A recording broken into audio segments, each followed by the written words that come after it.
Hey, everyone, and welcome to the Headliner Podcast. We're your hosts, Nicholas and Elissa, and we're here to keep you in the loop on all the things you can do to promote your podcast. So, Elissa, what are we talking about today? Well, Nicholas, we actually just had a blog post come out about the power of video for podcasting. So I Oh, think do that we should tell. also probably talk about it some. Yeah, that sounds good to me. So, let's dive right into it, shall we? Sounds swell. So why do what's so important about video for podcasting? Well, if you're in podcasting, if you're subscribed to any industry newsletters or anything, there's a pretty good chance that you've heard about video and podcasting.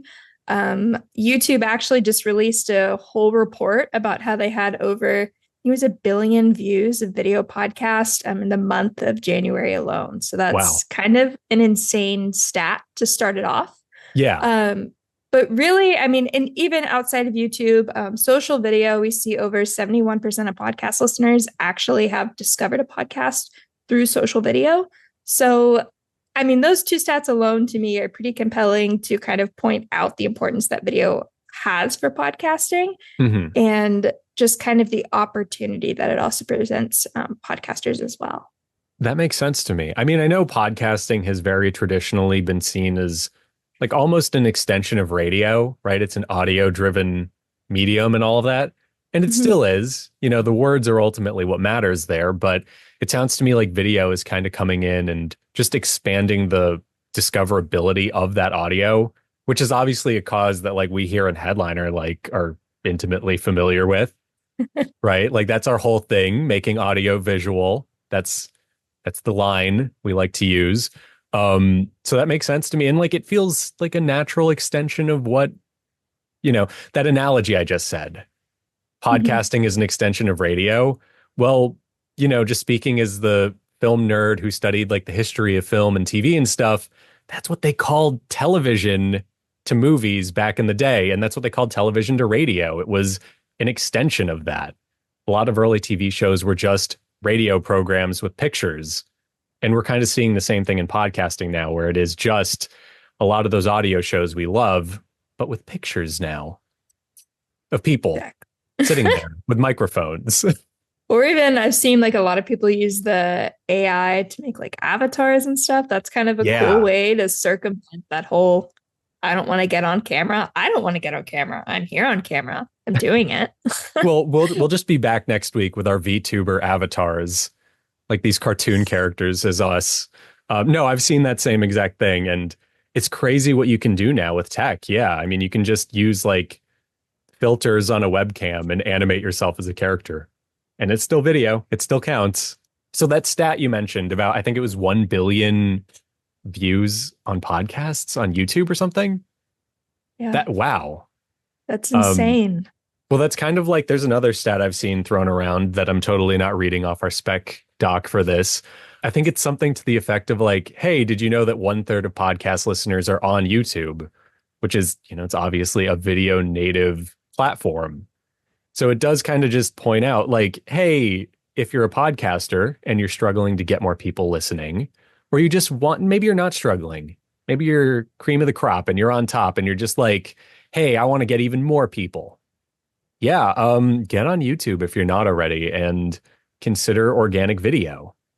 Exactly. I mean, YouTube, it really does kind of open up to more of a global audience. So a lot of, and again, you've mentioned the idea of kind of discoverability. We know that YouTube is connected to Google, so it actually kind of has in a lot of built-in search features that podcast listening apps may not necessarily have. hmm So they have a lot more advanced capabilities to kind of help push content to people that may not necessarily be looking to listen to a podcast specifically, but they're like, oh, this video to me, video is always a little bit easier to kind of retain. And there's actually a lot of data out there to suggest that people actually are 95% more likely to retain a message if it has some type of visual component, whether that's going to be video or kind of even just an animated something. But hmm regardless, Sure. I mean, we're um, visual learners is the idea. exactly. So, Exactly. So YouTube kind of having the ability to search, then also kind of this like, oh, that's a little bit better than maybe reading an article or Hmm. something. It's a little bit more appealing to people, but also it has the global scale to it. So Yeah. that's one really big advantage that video kind of has living in YouTube specifically. Yeah. No, I mean, that makes perfect sense to me. And I think it kind of speaks to this idea of like, I feel like maybe some podcasters may be apprehensive towards switching to video because it's like, oh, it's a whole new medium. And there are a lot of things you kind of have to pick up when you do that. But one thing that does hopefully make it easier to consider is the fact that, like, your average listener isn't going to be bothered by a switch to video. When a lot of people are searching for data, especially on like search engines, obviously, they're not searching for a podcast. They're looking for the answer. And unfortunately, as we were just discussing, well, not even unfortunately, but as we were just discussing, video is a lot more like native to that. It's easier to get an idea across, which means it's going to track better on a search engine. And yeah, I mean, to that end, look, we've already been talking about YouTube, but we didn't even talk about like the other place where video gets to live, social media, social videos, another subject that we here at Headliner are like maybe just a little crazy about. Just a little. Slightly. Be it for me to Uh, say, and I can't speak for you, but I've woken up in a cold sweat thinking about social videos once every so often. sure. It totally happens. I wake up in a cold sweat and I'm like, I need to transcribe some videos, guys.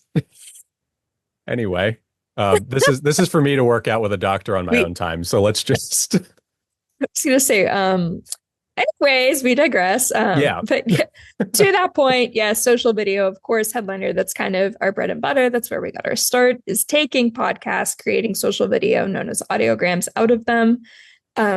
Regardless of how you want to leverage video, of course, if you want to stay as an audio first creator, you can still leverage video with audiograms, a lot Mhm. of tools, Headliner, that can help you do that. And then there's also, if you're willing to explore video or make that switch altogether, again, a lot of tools out there to help you create social clips from the full length episode Headliner, other tools out there as well. But kind of thinking about it, there are a lot of advantages that video really does have, whether it's going to be full length content on YouTube or little short clips, YouTube Mhm. shorts, or on social media. Just really great touch points and kind of additional ways for people to discover outside of course, your already existing audio first content on podcast platforms specifically. Yeah. Yeah, no, exactly. And then as far as like what these videos can be, they don't have to be these like very elaborately staged and lit and edited things. They can literally be what this is, a Zoom call.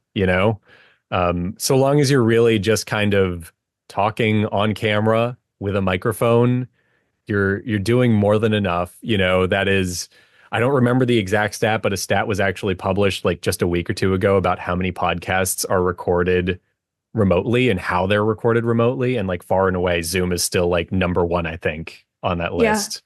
So Yeah. I mean, it is free. Like yeah, most people, I think the average length of a podcast, and don't directly quote me on this, I think it's 27 minutes is kind of that average sweet spot that we see maybe. out I there. always assume 45, but maybe that's just what I listen to. I don't know. I could be very wrong. Um, Zoom, I believe their free platform allows you to record up to 40 minutes of Yeah. video content. And that's really fine for podcasts, especially if you're going longer, then, maybe consider upgrading. If you're keeping it under that 40-minute mark just for the raw recording, Hmm. you're probably fine to just stick with that. And I also kind of want to, while I'm on my soapbox, stay on it. The quality of your video, like Nicholas said, it doesn't necessarily matter as much to your listeners. What's really important to listeners is kind of this idea of authenticity. So they're seeing your emotions, they're seeing hand gestures, whatever you're doing. It's kind of an extra way for people to connect with what is actually being said. But it just really kind of enhances your message. And your message is still what is going to be most important and what people are going to remember. Again, regardless of how you are recording, but having that video component again just kind of takes it up a little notch. Yeah. No, I mean, I'm completely in agreement with you. Authenticity is everything. Like look at us right now. We're literally just recording this on Zoom because that's what a podcast is, right? A lot of podcasts are exactly that, and it's fine to be authentic. You don't need a dedicated studio space. A simple setup that is functional is more than good enough. You can record it in your home office, your bedroom. I know a lot of podcasts like oh my gosh, what's it called? Fake Doctors, Real Friends, the Scrubs Rewatch podcast. During the pandemic, they recorded it literally like in their closet. So they would record these episodes in a closet space. It wasn't video, but you can literally do that. You can just record a podcast wherever you want, so long as there's a bit of light and a camera. And if you don't want people to see your home for whatever reason, just blur it out, you know? Speaking for myself here, and the reason it's blurred out is because I haven't discovered a broom yet. I'm unaware of what that is as a concept, so I'm just blurring out the background. But look, it's simple and it's to the point. You know, you're making videos so that you can get more people to listen to your podcast, and when you remember that objective, kind of takes some of the pressure off of making that video perfect. So, yeah. On the front of social video, the one that we're familiar with, there's a lot you can do, obviously. So let's say you've recorded your podcast, you have this full video thing. You got to post clips on social media. It takes little to no time, cough, cough, because we can help you with that. But, it's like the easiest way to get people to check out your show. You post a clip on social media, it gets all viral on the TikTok buzzword insert here, and then they're listening to your show. Please, Elissa, save me. Help flesh this out a little bit.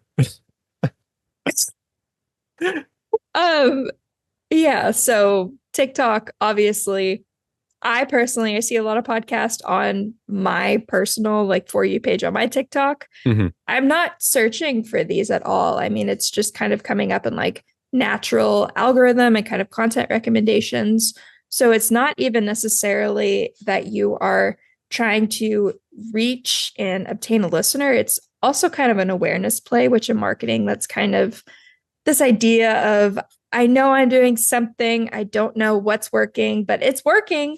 Those are kind of one of those things. So having social media and being just out there, are you going to see an immediate jump in your listenership? It's very unlikely. Mm-hmm. But you're building a type of community. You're getting your podcast out there, kind of getting familiarity with it. And especially if you have these clips, people are like, oh, that's great. They like it, or they at least watch it. Now, Mm-hmm. these algorithms are able to kind of recognize it and say, okay, X person did this. They're likely to enjoy this type of content. Let me continue to recommend this page specifically to this person or similar types of content. Then you get kind of the cross pollination of, hey, there's other creators like you that have this type of content. So then you get into all of these people's algorithms. And now you're getting in front of people. People are like, okay, I'm really enjoying that. And that's when you're going to start getting that community. You'll likely start to see some listens trickle in, some followers, all that kind of stuff. So it really builds upon each other. It's not an Right. immediate thing. It's a marathon, not a race, kind of. Or exactly. Marathon, not a sprint. It is a race. Still a race. Marathons are, in fact, a race. They are a race. They're not fun races, but they are races. Speak for yourself. Yeah. Okay. But yeah, so I never kind of want to set the expectation of, hey, you make social video, you're going viral. I never want to set that expectation with people. Yeah. We've definitely been making social clips for years.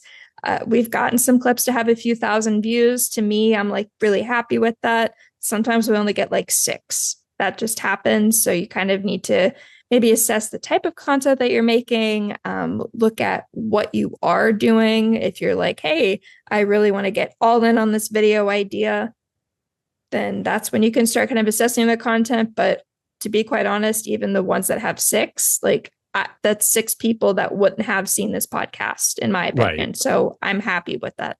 That's such an interesting point, because it's super easy to like only look for virality online, but that's still like the 6 people example you just gave. Yeah, that is 6 people that didn't know about something. And I feel like even just like 20 or 30 years ago, like the equivalent of us back then would have been like 6 people listened to my podcast. Like, that's crazy. That's awesome.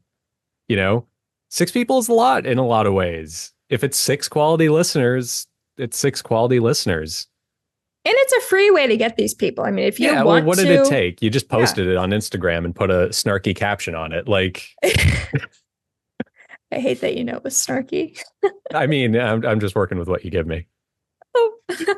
But like, yeah, it's 6 people. And I don't remember the exact quote. I'm probably getting the number wrong, but I remember reading years ago something to the effect of you only need 100 dedicated listeners to be like set as a podcaster. It's 100 people who are willing to like stop what they're doing when you post a new episode, or if you have merch, who are willing to support you with merch. That is like kind of end game for a lot of people. And that's great. So, yeah. On the front of like what you can post, obviously clips from your podcast, but let's get more specific, shall we? Um, what do you think makes for like a good post on social media? Um, I mean, it's really going to kind of depend on your show and the type of audience you want to target. So, for instance, it's you and I, we sit in the Zoom call. I always just use Headliner's video clipping tools.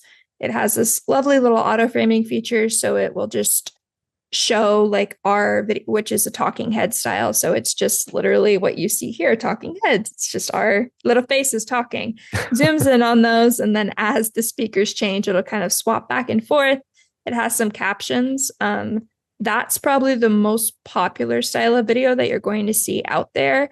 Mm-hmm. I had mentioned the avatar style stuff before. So there's all sorts of tools out there. I think even in Zoom, you could honestly Yeah. turn on like an avatar filter if you can do that. I'm pretty sure we had like Jesse or somebody do that once on our older version of this podcast.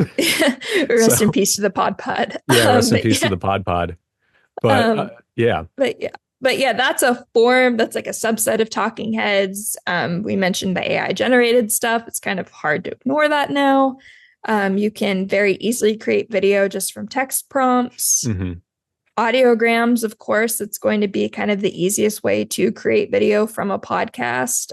Doesn't require anything for you to, it doesn't require you to change anything. So, especially if you have a very established process, you know how you are going to podcast, you're doing audio purely, but you're like, man, I really want to leverage the power of video.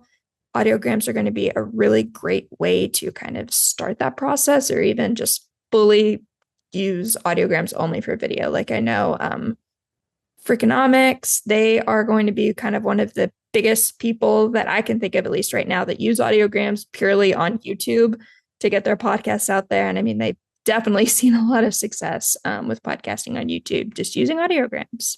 Yeah.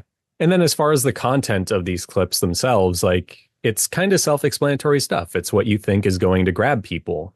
Hooks, the emotional moments where maybe you're giving an impassioned plea because everyone loves impassioned pleas on the internet. And, or just like, even if you have the kind of podcast that facilitates it, you disagreeing with your co-host and you guys kind of bickering, that always does well. We like friction, I'm noticing on the internet. Call me crazy, but we enjoy a bit of friction online.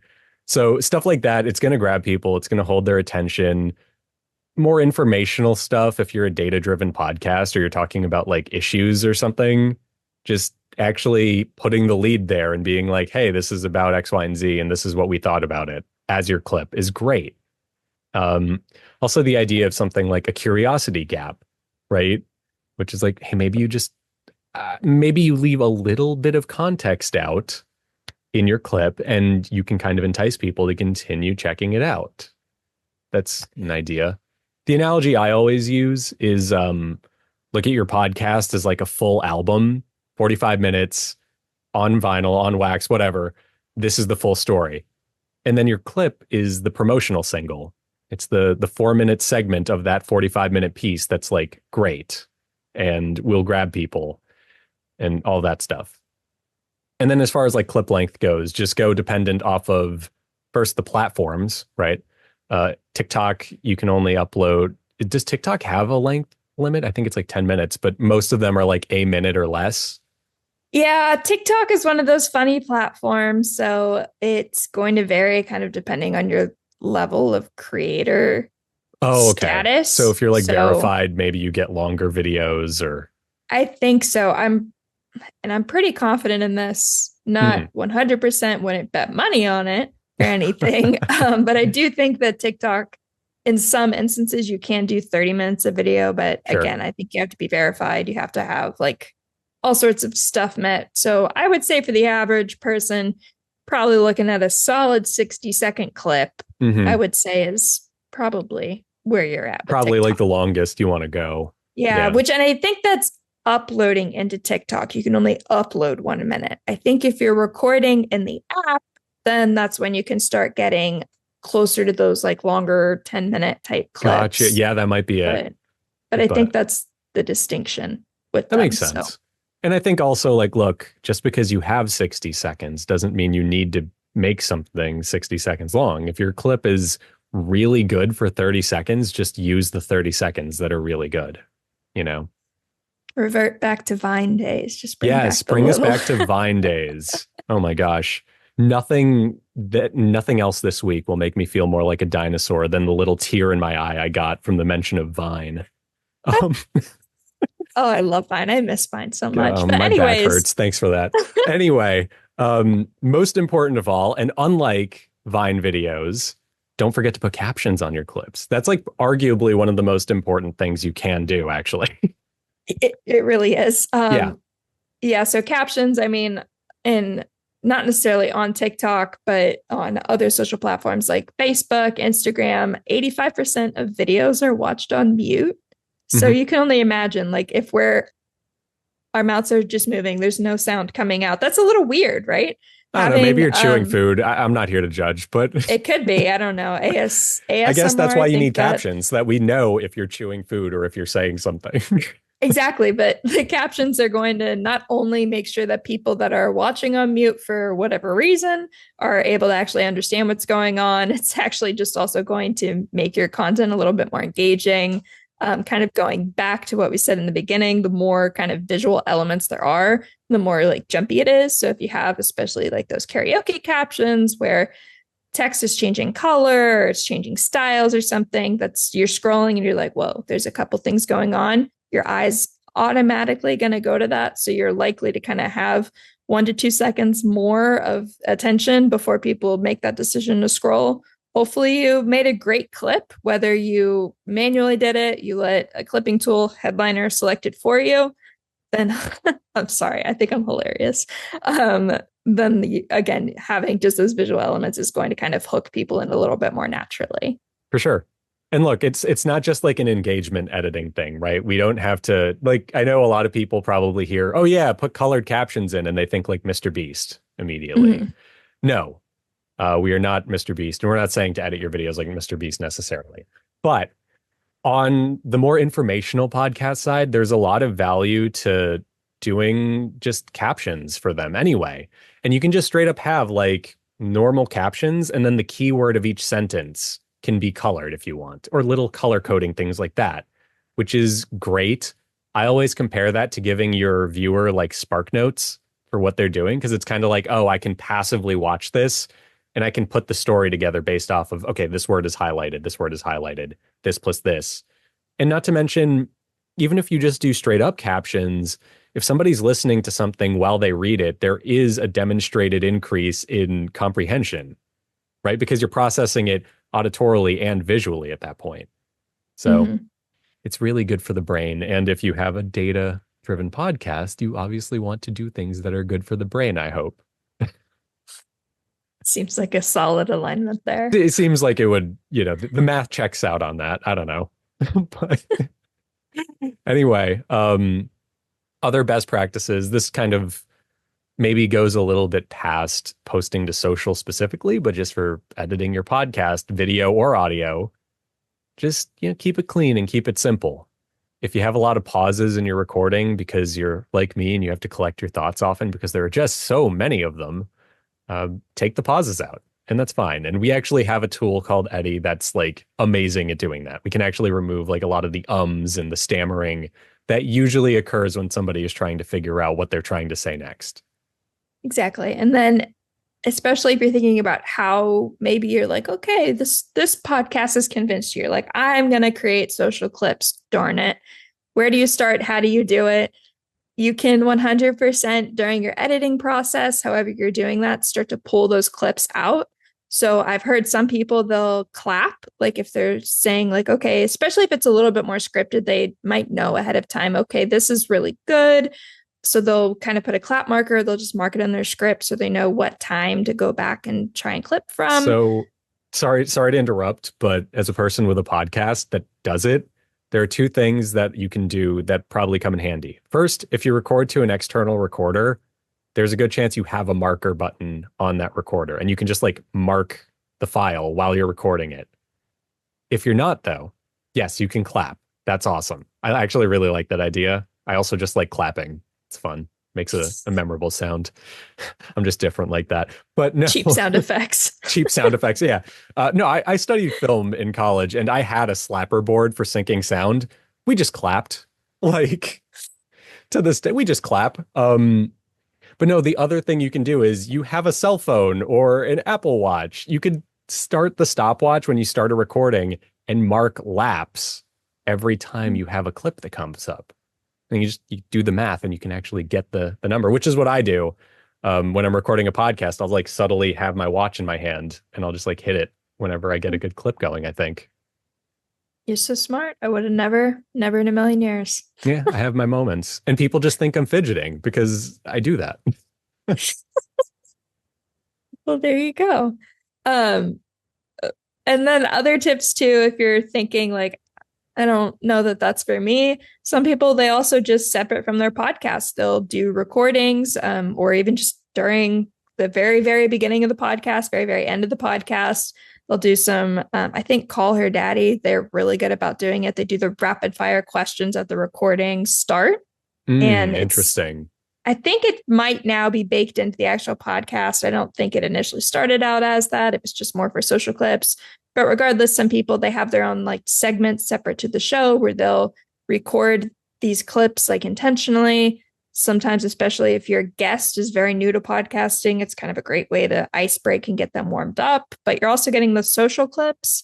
That's something that some people do. So a lot of different ways that you can do it. We're never, ever, ever going to say change your process, anything like that. Definitely, there's a myriad of different things that you can do within your current flow to kind of just start with those social clips. You don't have to change anything, don't have to reinvent the wheel. There's, of course, I'll plug it one last time, all sorts of clipping tools out there. Headliner. Name one. Name the best one. Headliner. Okay. They can automatically kind of pull those clips for you. You can get a like batch clips up to 10 different ones, caption them, do all the things with it. Again, you don't have to use Headliner, but there are advantages to using it. I think you mispronounced you do have to use Headliner because it's just that good. It, can't beat free, man. Can't beat free. Wow. And there it is. There is the subtlest plug for the fact that we're free. All right. Elissa will be getting an award for that in the mail within like 2 to 3 weeks, probably. But anyway, no, I mean, I think this is all very helpful. The major takeaway from this is, look, video is important. It's sticking around. Who would have thought that the Buggles were right? Video did kill the radio star. And yeah, maybe get into video if you want to, but only if you want to, and don't go crazy trying to like become a video podcaster. There are a lot of places that are accepting it. One thing we kind of forgot to mention is it's not just YouTube. You can upload your video podcasts onto Spotify now. Yeah. And, how could we forget? Yeah. No, like actually. Literally. And even then you can upload chunks of your podcast, like we said, to TikTok or Instagram as like clips and stuff, which is how a lot of people deal with media now. That's last week or the last episode of this, we literally said like younger people use TikTok more than they watch television. So it's totally valid to do a video podcast, not upload the full video somewhere and just do the video clips on social. That is 100% valid. Anyway, unless Elissa has anything else we should bring up, I think that brings us to the end of this episode. Thank you for listening or watching, because we too are video meisters now. And we hope to hear from you, or hope for you to hear from us in a future episode. That's confusing. Yeah. My head hurts a little. Anyway, thanks for listening and bye.